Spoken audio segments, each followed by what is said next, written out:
Deere friends, channel को subscribe करना ना भूलिएगा और इस खासकर नोटिफिकेशन बेल को भी ऑन कर दीजिएगा कि आपको लेटेस्ट अपडेट मिलता रहे। Thank you. बजवा ले बजनिया आवे, डोली ले कहरवा आवे जी। बजवा ले बजनिया आवे, डोली ले कहरवा आवे जी। साजने ले ससुर जी आवे, पापा के आंगना माजी। साजने ले ससुर जी आवे, पापा के आंगना माजी।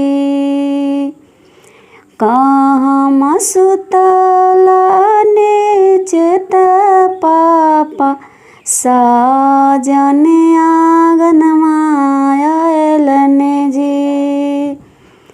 कहाँ सुतला नीचत पापा, साजन आंगन आयलन जी।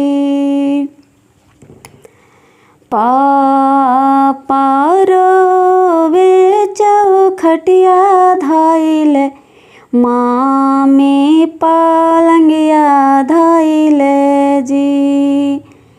पापा रोवे चौखटिया धाइले, मामी पलंगिया धाइले जी। आवा मोरा सुंदरी धिया बीराना होतन, सवा के सपनवा होतन जी। आवा मोरा सुंदरी धिया बीराना होतन, सवा के सपनवा होतन जी।